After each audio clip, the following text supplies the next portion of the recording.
Hello ladies and gentlemen, it's the Historical Gamer once again, and today we return to Civil War Generals 2, the Battle of Shiloh. This is the second part of the Battle of Shiloh, and it is part of what was a live stream that I did back on August 14th or 15th. Now, I'm not going to talk over the live stream. I am going to get back into the actual audio from the stream. But I did want to just give you a quick overview. If you missed part 1, you can obviously check it out. But otherwise, if you're curious, in this particular Battle of Shiloh, it was an alternate. The Confederates came on as they did historically, but as the Union, we kind of gamed it up. We played with history. We didn't follow the complete surprise that the Union Army found on April 6th of 1862. Instead, we started pulling back before we even detected the Confederates.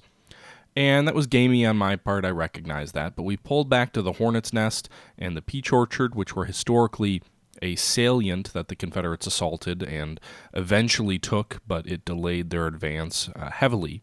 And we set up a defensive perimeter there, and that's where we are now.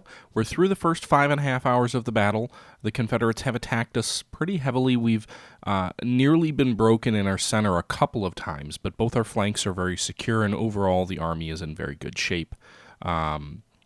Without, derailing us too much, historically the Confederate objective was to drive the Union right, or the Union left, actually, drive from the Confederate right to the left, drive the Union away from the river where they had some gunboats, and drive them into the swamps where they could be destroyed. That did not work. They did push them back all the way towards Shiloh Landing, where the Union reformed their defenses, and reinforcements from Don Carlos Buell's Army of the Cumberland arrived, as well as Wallace's division, which General Grant and General Buell then used on the second day of the battle to push the Confederates back.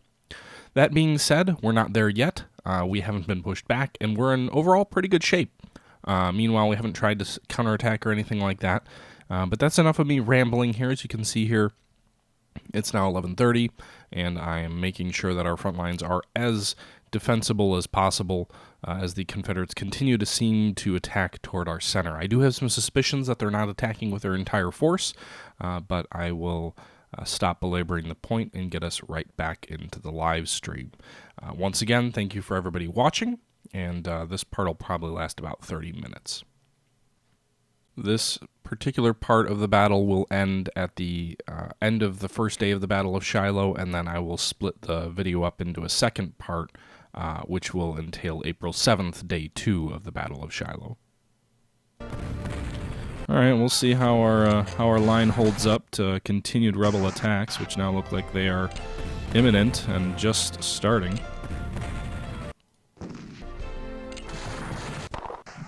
They're really focusing on that dismounted cavalry of ours.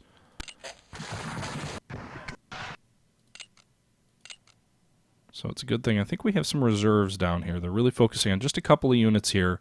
So this cavalry is getting kind of beat up. Meanwhile, Tyndall's brigade's getting hit pretty hard, too. I think I'm going to swap Tyndall out and bring Buckland's brigade in. Or maybe we shift the line over a bit. Should we do that? Could also move in McCullough's cavalry and dismount him.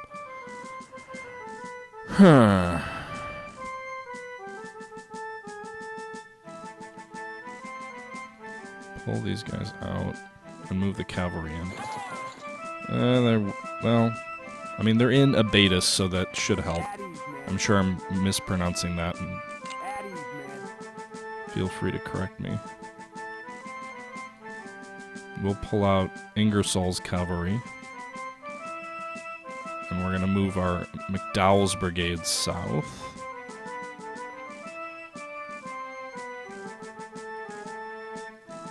Again, we're just kind of shifting our line a little bit, bringing some additional troops in, and dig in the guys we haven't dug in already.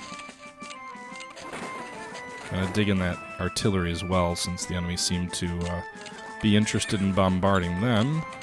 Williams' brigade's in rough shape.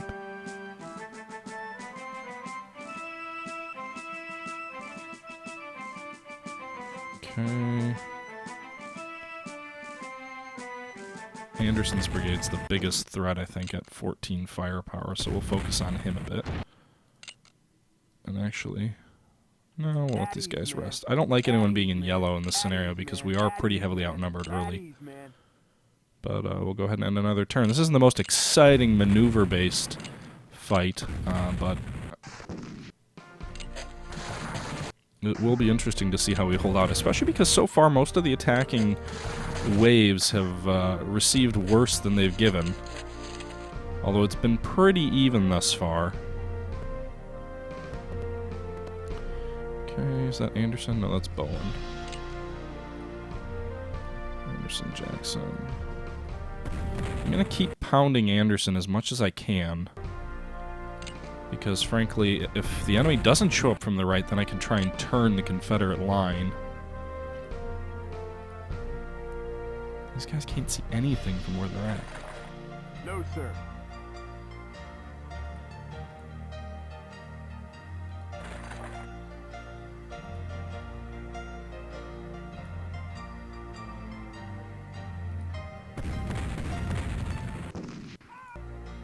Damn. Avery's reformed a bit.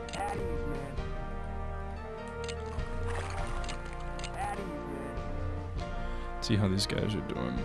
Yikes. Sherman's not doing the greatest. Did they attack Sherman that turn? What do they have facing him?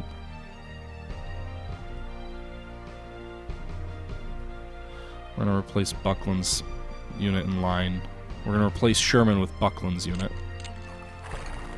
And I guess the general idea here is just to kind of rotate troops in and out as it makes sense. You know, let the guys in the rear recover and then let the guys in the front take the brunt of the assault and then kind of move troops around. If the enemy does show up, the positive side is on the right. Our positive side is our left, I suppose, because you'd flip around. But the right side of the map is going to be in pretty good shape from all the rest they've gotten.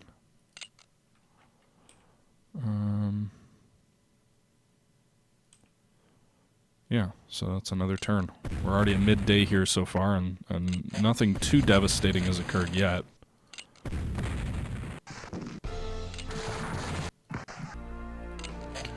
Pretty even fights all around. Only one rebel attack there on Buckland, who's not dug in. He will be now. Let McDowell recover a bit.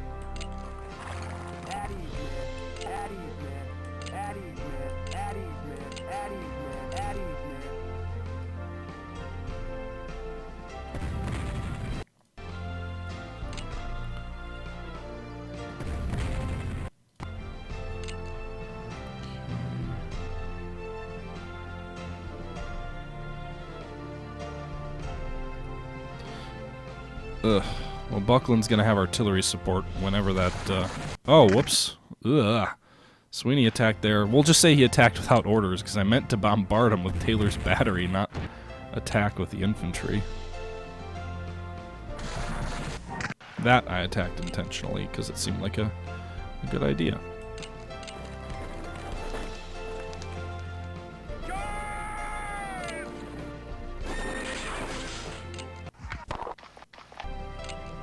Bad day for Avery's cavalry, which are now routed, I believe. Sherman doesn't have the best unit. Okay, so that's going to be another turn. Defensive can be a little boring sometimes. Oh, good, they shifted their fire. Good.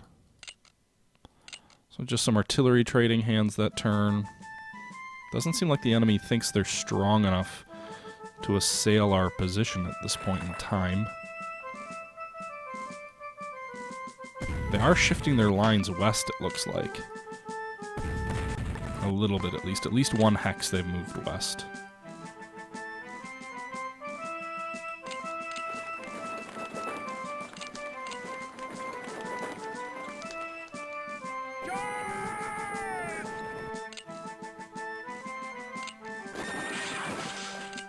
Really, the defensive volley of limbered artillery was too much? Well, they're gonna get... Well, Stevens maybe not in good shape to attack. Okay, so far so good, it seems to be. haven't seen any enemy troops to our right. I'm still wondering. There's 3 enemy corps. I think I've engaged at least 1, maybe 2. Still feel like there's a lot more out there that we haven't had to deal with yet.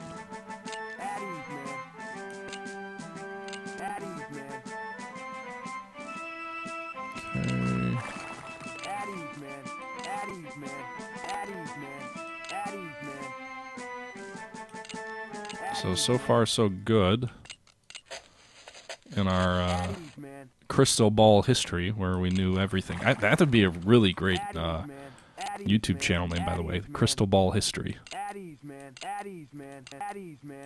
Anyone ever get sick of hearing Addies, men?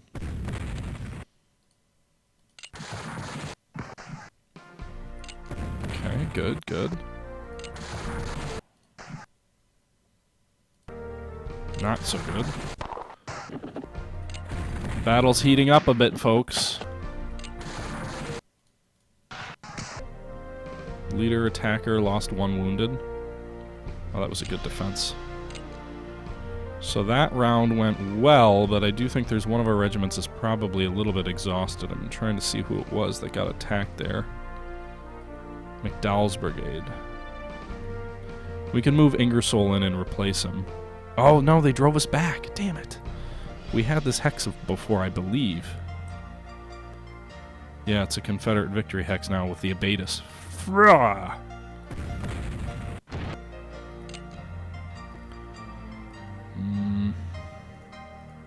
So McDowell was pushed back.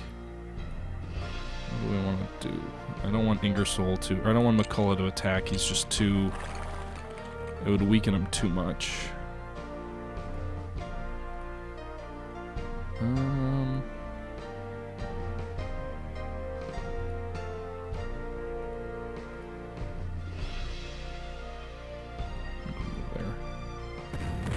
By the way, also, one thing to keep in mind is, now that I zoom in, you can see when you choose artillery, sometimes it's a clear, you can shoot at these people, and sometimes you get kind of this faded kind of dotted line. It's hard to see, and what that means is there's a risk when you're shooting at them that you may not hit your target because it's not a clear shot, which means you have less effect, but it also means you could hit your own troops and have friendly fire. Okay, so we're bombarding Johnston. Doesn't look like there's a Betis there, actually. Okay. No, sir. And sometimes you just, when you get a different color, you can't shoot them at all. Claiborne. Claiborne's brigade, the Jackson of the West.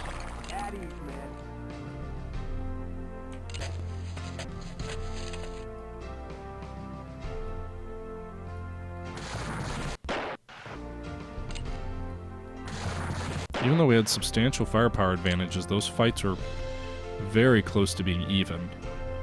We did hurt them pretty badly, but again, we lost pretty heavy casualties in those 2 attacks. I was hoping to weaken them so they wouldn't be able to launch any effective attacks for a while. But I don't know if that was the best decision.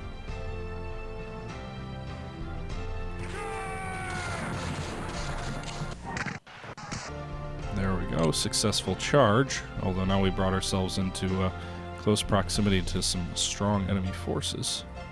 So we'll have to shift our lines a little bit. Hopefully they're not coming down on our right flank.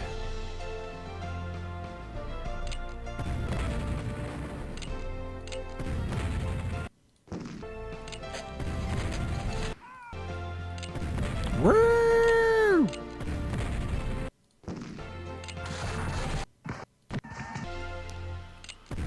Okay. Ooh, wow, that was heavy casualties there. Some big fighting going on right there.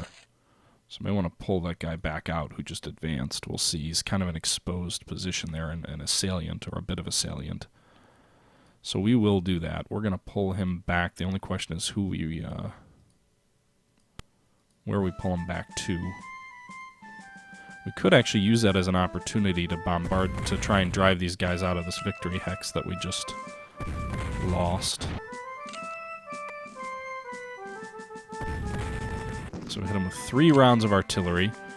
batter him to hell. And then... No, I think a regular attack will be sufficient. Yep. So our dismounted cavalry drove them back, retook our position. Although now we have to deal with Patrick Claiborne and his very strong brigade there. Meanwhile, we'll pull back Miller and redig these guys in along the right.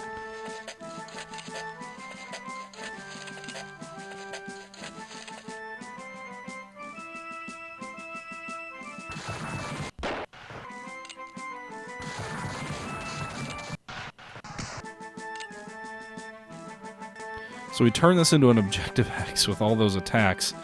May not have been the best decision. We're going to move this artillery. It's not able to do anything from there. At ease, man. At ease, man. At ease, man. At ease, man. At ease, man. Okay, so we're to 3 o'clock now. Gotta think those reinforcements are going to be coming soon. It doesn't feel like we're hanging in by our teeth, but it does feel like we're in a dangerous position where some of our attacks are somewhat successful. So we've got to be careful not to get over exuberant. You can see the enemy launched a charge there and did some pretty heavy damage to us. Looks like did they drive us right back? No, they didn't. But some of these attacks are starting to hurt us more than they hurt the rebels, so we gotta be aware of that. Do we have one unit up here? Dickey's cavalry is running. Alright, so we reformed them. Meanwhile, where was that? So yeah, Buckland was getting attacked by some pretty strong forces. I think we pulled Buckland out. Move McCullough in with his dismounted cavalry. That's a pretty even fight for Claiborne, and then we shift the line. Not even that far. I think we'll leave Prentice in the front of his force. And then we're going to hit Claiborne with... Oh no! We blew up our own guys! We just bombarded our own troops. I think we hit... we hit McCullough. Cost 2 firepower damage. Again, that was a friendly fire there gone wrong.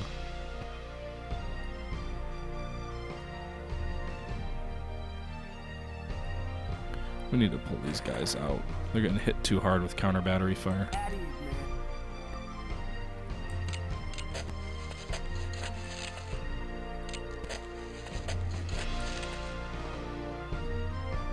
Okay, so we just weakened ourselves before the enemy probably hits us with an attack there on not Ingersoll, on McCullough's cavalry.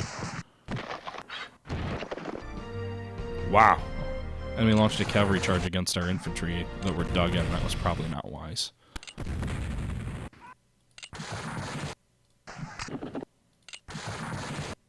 They drove back one of our units here, so our center is at risk of being pierced. We've got our troops are slowly being worn down here. Looks like they drove back Ingersoll. It was Claiborne, go figure. Both units, I guess. We shot long, not against the target we wanted. But at least we still hit the rebels. Ah. Let our artillery get shot up a bit there. Peabody's going to counterattack Claiborne and drive him back there. There you go. So we are shortening our line.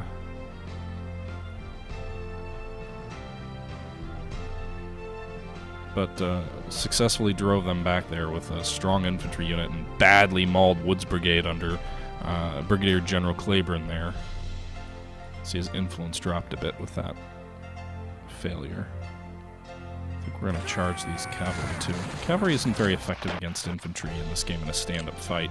At least not unless they're dismounted. If they're dismounted, they can do okay.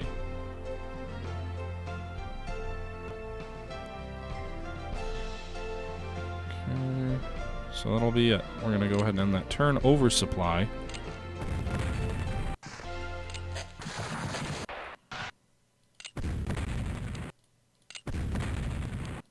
I mean, it's quite a few guns, damn. So we're getting into the afternoon now of day 1. What did they attack? We beat up Cleburne, so let's hit Anderson, because at this rate the enemy flank looks a little bit vulnerable, and we've got a couple of really strong units on that side, so we can probably weaken them somewhat substantially if we hit them there.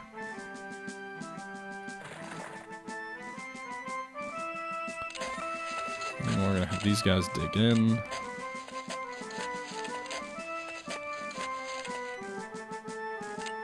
It was Miller who was attacked.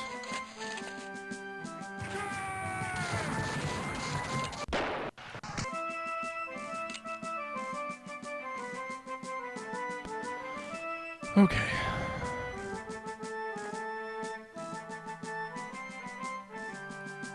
This is indeed the Hornet's Nest. I do think that's an accurate description. But I don't want to advance into the open and deal with those enemy guns.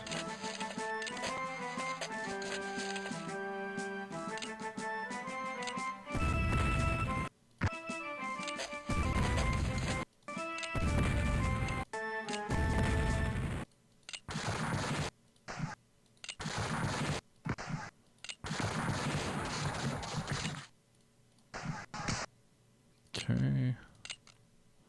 So we're getting into the afternoon. It's 4:30. McClarahan, we're gonna pull him back. He bought Miller some time to rest.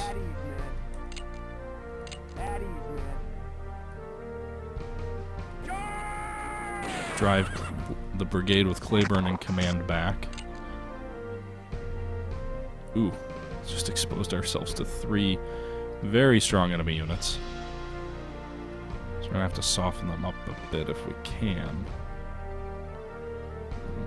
Not so much.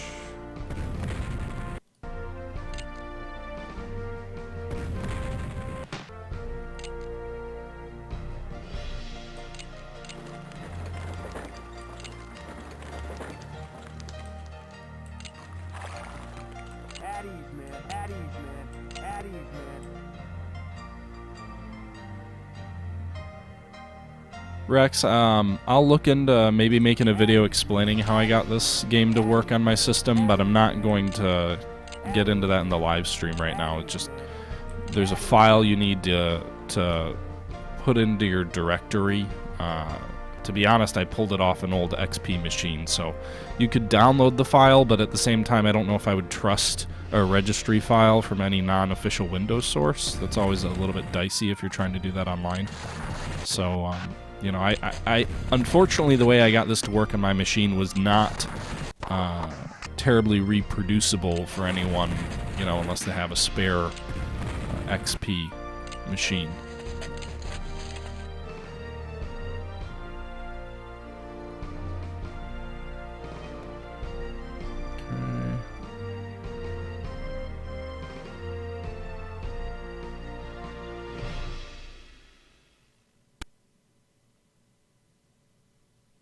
Alright, let's see.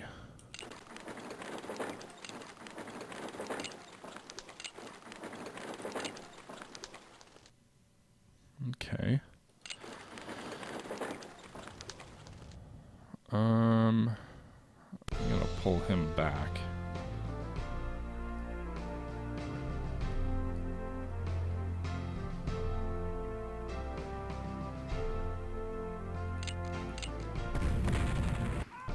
Given those artillery units, I didn't use that round because they're really low on ammo. I needed to give them time to supply. I believe Prentice was kind of one of the heroes of Shiloh. His unit was key in the Hornet's Nest. D.C. Buell has arrived. That's not at all what he looked like. The Army of the Ohio's headquarters has arrived. So we're gonna move both our commanders closer to the front now, as the enemy, or as our friendly army begins to arrive on the field now that we're getting later into the day. Huzzah, huzzah.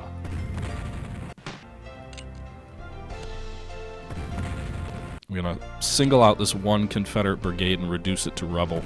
I have a strategy in this game where I concentrate my forces very heavily on, you know, just really what I try and do more than anything. I didn't want them to retreat there.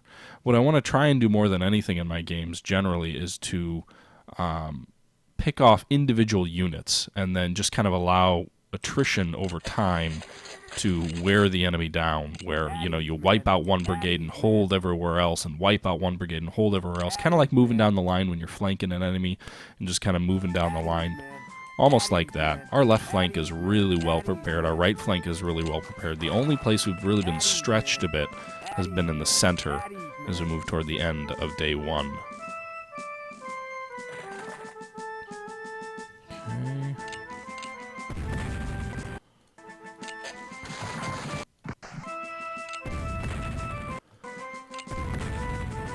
And in the center we have at least some reserves so that we've been able to kind of meet the demands and shift units in and out, so no one's really been shattered or made ineffective thus far. And there you go, the start of the Army of the Ohio. The writing is on the wall. Buell came down via the river, but the Army's going to start marching onto the map. They're still several turns away from arriving, but once they arrive, the tide is most definitely going to turn. Okay. I'm going to pull him back.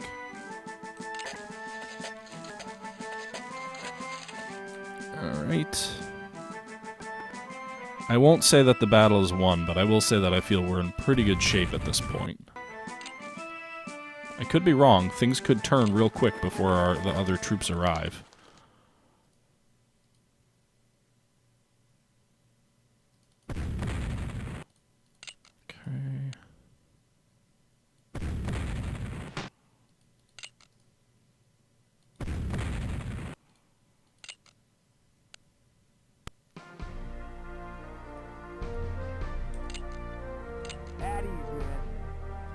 And I also like to launch spoiling attacks. So these guys have been attacking Sweeney's brigade because it's a little bit weaker.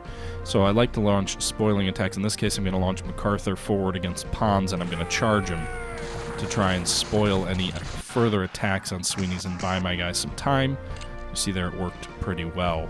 And actually, I'm going to do the same thing against Stevens' brigade. They're in much better shape, but we've got a pretty good brigade in Vetch. The only thing is it's going to open our troops up to some artillery fire since they're going to be in the open.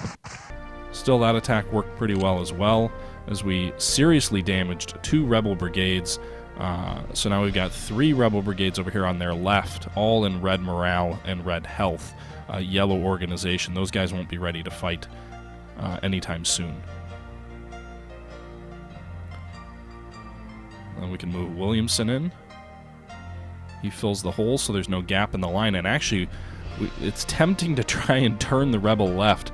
From what we can see, which is not a lot, the rebel left is pretty weak. They do have some artillery which would slow us down, but we could try and turn and envelop the enemy there.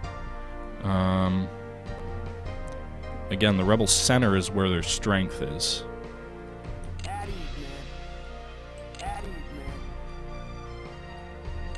Okay, so that'll do that for that turn as we move into the evening hours. It's after 6 o'clock now on the first day of the Battle of Shiloh.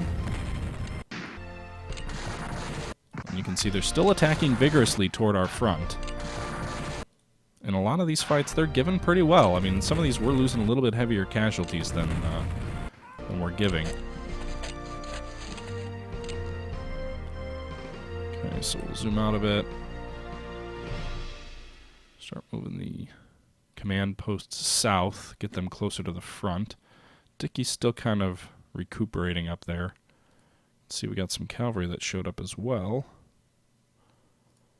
And move these divisions south. So this is a division right here, 3 brigades. That star on the icon represents a division commander.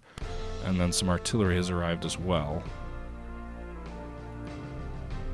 Unfortunately, I would have loved to pull them within range of our gunboats, but that just doesn't look like it's in the cards. Enemies really attacking on Miller's brigade, so again, we're going to pull Miller back to recuperate. And I think we'll shorten our line and put Wraith's brigade, a very strong brigade, into line there. We'll bring Marsh forward. reform our lines in kind of a less than conventional manner. You know, we're going to focus on Bowden, who's in pretty good health with our artillery. Hopefully get him in a position where he can't assist any attacks. And that's just about accomplished, I would think.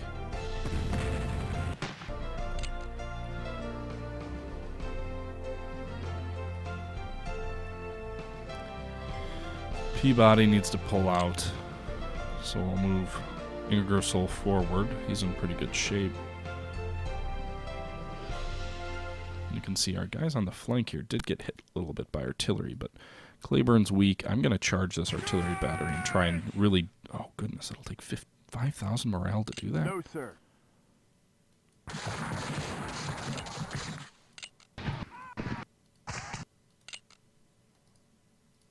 Okay, we drove Claiborne's infantry, but the artillery held their ground until we charged it. There we go. So we are sort of turning the rebel line.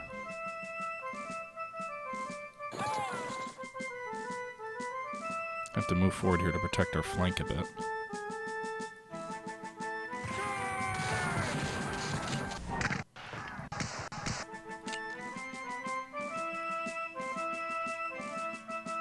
Okay, so we are starting to turn the rebels. I'm shifting over to the offensive on our left as we try and drive the rebels from the field. This battle may not last 2 days. But we're also pretty close to the night, so we may have a brief interlude shortly here. Yep, you can hear the crickets chirping, so that means I believe this is the last turn before nightfall.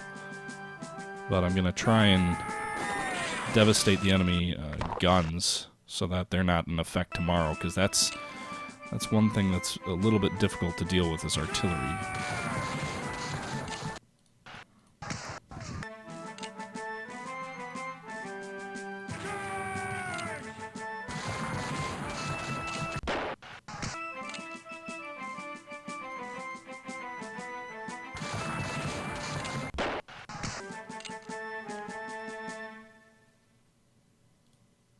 Okay, the enemy actually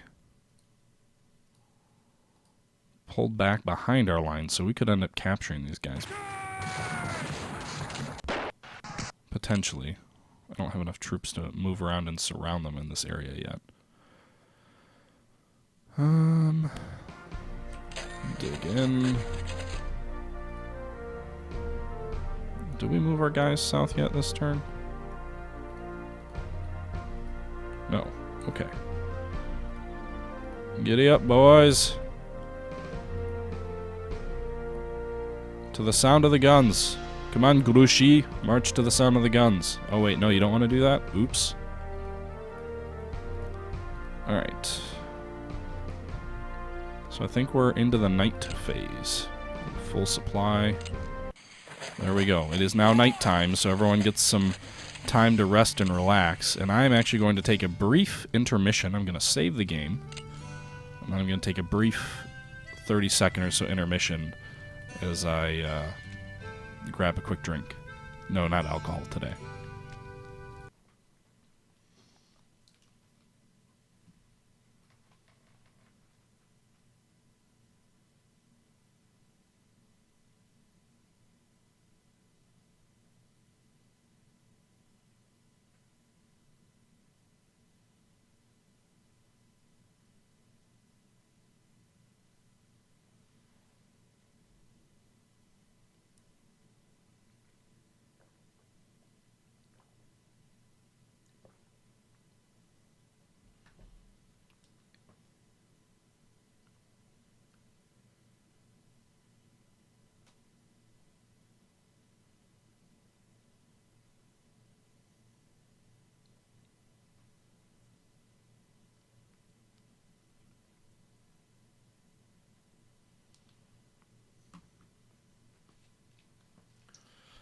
Alright, and I think what we're going to do here, I don't know how good a shape these guys are in that are coming south.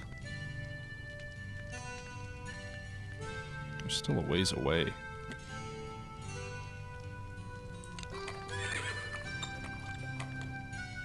I love the nighttime music, the like, just casual camp. Actually, this music reminds me of Oregon Trail. Does anyone else, does this remind anyone else of Oregon Trail, this music right here?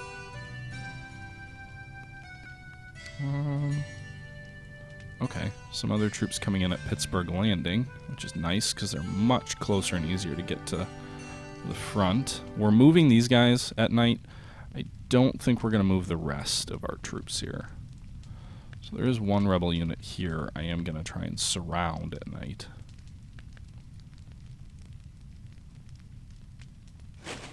Because I know the enemy can't attack us at night.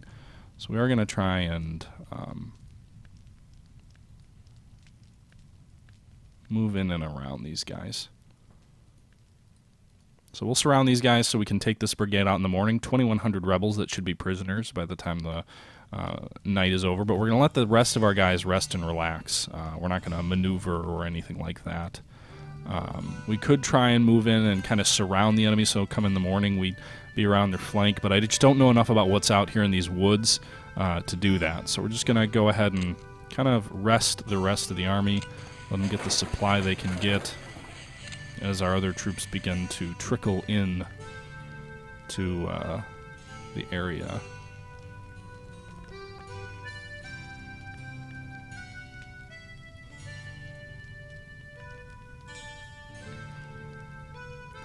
One division coming this way, one division coming in on the river.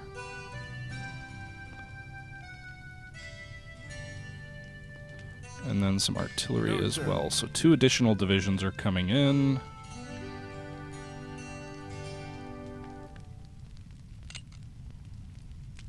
Give those guys some rest. Move these guys into position, Sherman into position. So we've got this enemy unit here. I think that's an enemy unit. Yeah, Gladden's brigade is surrounded. And that's the only other maneuver we're going to do. We will move Buell and Grant into position. So Grant will be on the left. So he'll get the glory for the flank attack. That's going to come in the morning, because in the morning I am going to sweep down the enemy's left, try and roll them up and drive them into those woods. But I think the next turn, the 6 o'clock turn, I may give our marching troops a break, because you can see here marching at night is hurting their overall morale a bit. You know, marching through the night, not getting any sleep, that would definitely affect your ability to fight. No, sir. And it's still a bit of a ways. So we've got a whole second day. We don't need to crush the enemy the second that the sun rises. This is following pretty historical, except that the enemy didn't quite stun us as much and inflict as much damage at the start of the battle on day 1. Whoa, early dawn attack by the enemy there. So the sun comes up and the rebels go right back at it. Fortunately, we did better than them in those early morning attacks. And Hotling's going to launch a cavalry charge against Gladden to destroy him first thing in the morning and force them to surrender. There you go. Over 2,000 men killed or captured. Let's see here. And then we're just going to have these guys dig in. I'm going to wait for a little bit until some of our reinforcements arrive so we can really overwhelm the enemy.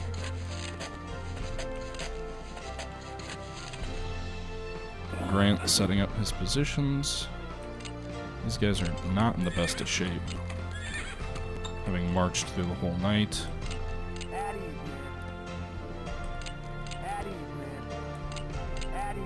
We'll let these guys rest and have a good breakfast.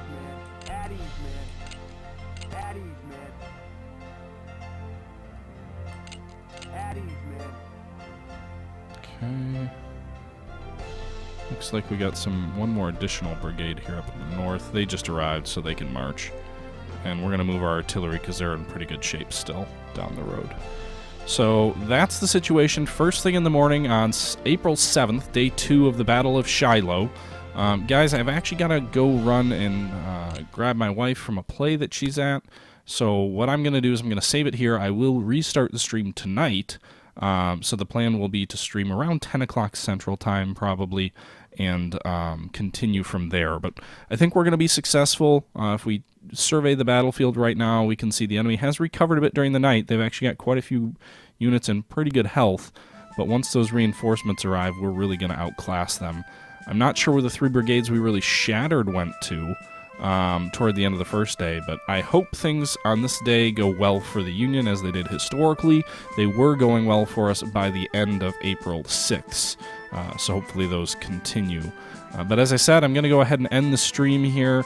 Appreciate you guys tuning in for a Sunday afternoon stream. I don't do a ton of those, and I'm going to do a Sunday night stream later tonight. I will also post these videos on my YouTube channel periodically. I'm going to probably break them up, so the Bull Run battle was 2 days. I'll break that into 2 parts. Blackburn Ford's already up there, and I'll probably break Shiloh into 2 parts as well, 1 for each day. But until next time, guys, I appreciate you guys tuning in, and this is the Historical Gamer saying thank you for watching, and I'm out.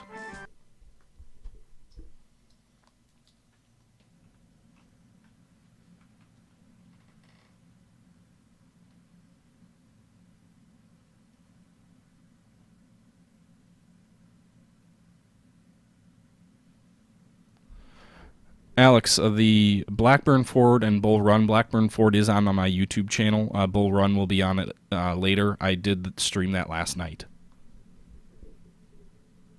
And also, Alex, I do have the Robert E. Lee version of the game, the original one, the 7-part. I haven't played that or anything like that, but, you know, I may at some point.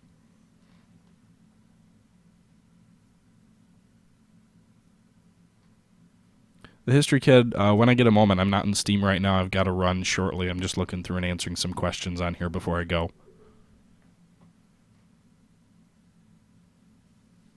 Fleet Command's fun, Devo. It definitely is aged, so you know it's very clunky. It doesn't look perfect.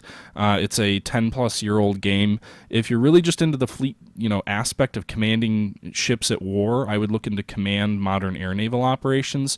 The only thing is it doesn't have that 3D graphic piece, so you don't actually see your ships. They're just represented kind of on the map with the little icons and missiles going back and forth, but all around it's a better game.